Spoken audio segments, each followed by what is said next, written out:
Hello, welcome to the fourth and final installment of How to Sit Naturally, Optimally, and Pain-Free at School and Work. This is the final project of my Social Marketing Health Communications class at Teachers College, Columbia University, which is really a great class. Let's put education into context. I've described for you a few of the impacts that sitting improperly at work or school can really have on the body. But what are some things that you can do on your own? So education only goes so far, but I want to feel good, and I want to help you guys do that as well. So let's go through about 6 exercises that you could do at your work, at your desk at work, at home, wherever, just to keep your body a little more functional. And remember, what we're trying to establish are new patterns for your body, right? So if you look at the toddler, right, they're sitting up so tall, relaxed. Naturally, they're not thinking about this position. They're just naturally doing it. And as we age, what do? We start to slouch. And slouching is often a function of being at a desk all day at school or at work. And it puts our body into the non-optimal position. So those deeper muscles that toddlers use when they're crawling, that keep our bones in the right place, are stopping to work.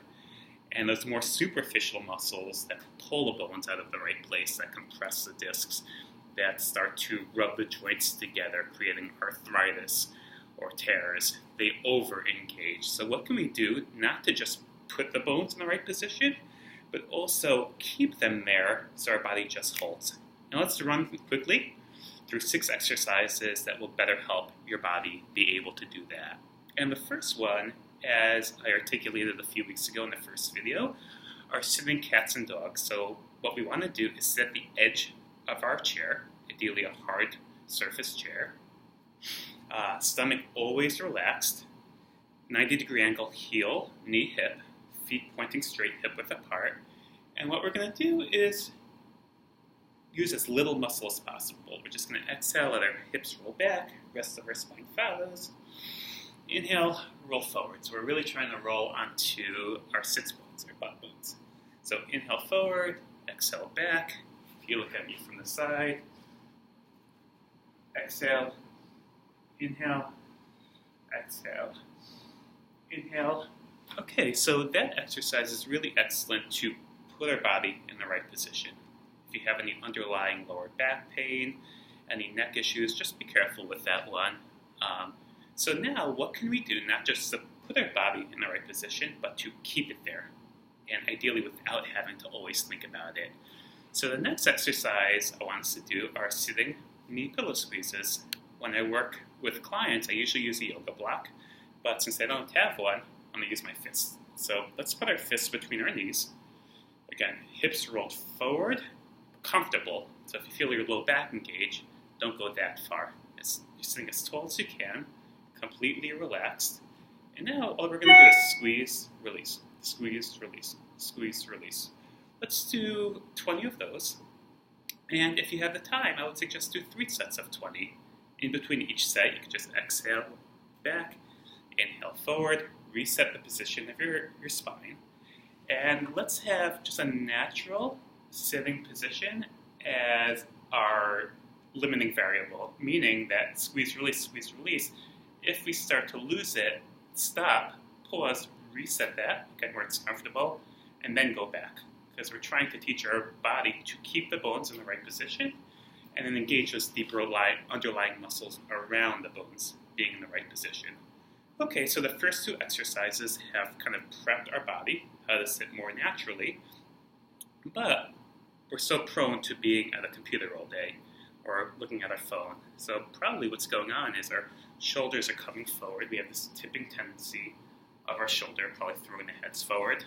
So let's do a few exercises to counteract that. And the first one, what I would suggest, are sitting shoulder rolls. So again, sit up nice and tall, stomach relaxed, and do big shoulder rolls backwards. So inhale, forward, up, back, down. Really feel those shoulder blades back and down. It's the most important part. So do 15 backwards, and I would suggest do 15 forwards. Okay, so next one are sitting elbow curls. And what I want us to do is create what we call a golfer's grip. So it's literally a half a fist. Thumbs out. We want our middle knuckle right by our temple in front of our ears. Again, sit up nice and tall, stomach relaxed, keeping our wrists straight. We're going to exhale, bring our elbows together. Inhale as far back as we can. Exhale together. Inhale as far back as we can. And what we're really trying to do, again, is teaching our body to go from here, more here. And as we see, shoulders being forward is really cause and effect of the hips being back. And we can attack it this way, or we can attack it going down our body. So what we're trying to do is really extend our upper body, and then the rest of our spine is going to follow.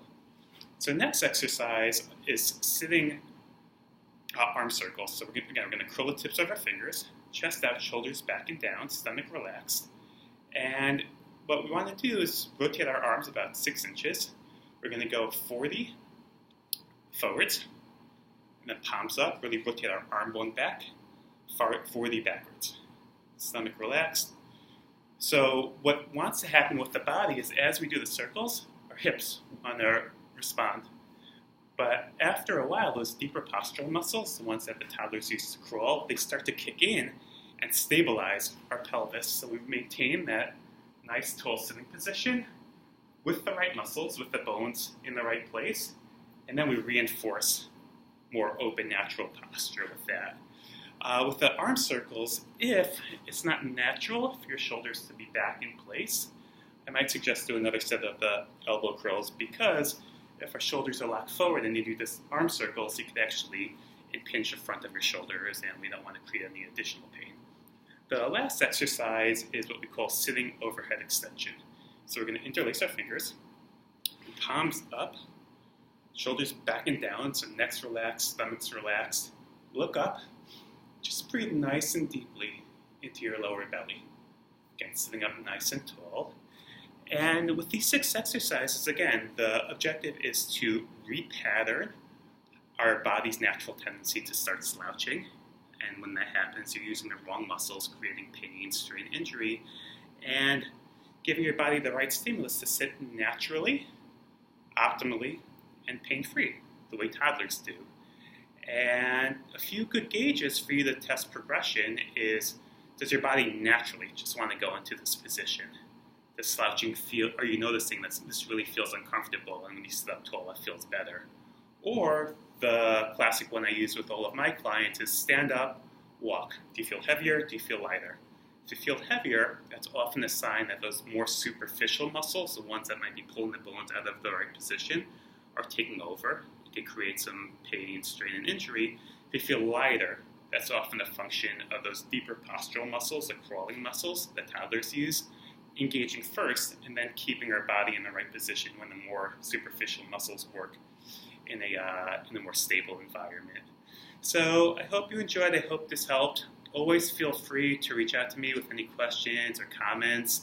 And remember, this is just about repatterning your body one day at a time, 1 week at a time, and just look for those 1 or 2% progressions. Nothing's going to happen major overnight, but doing it correctly and consistently, as I always tell those I work with, will lead to those long-term gains. So wishing you a wonderful day, and thank you so much for your time. Goodbye.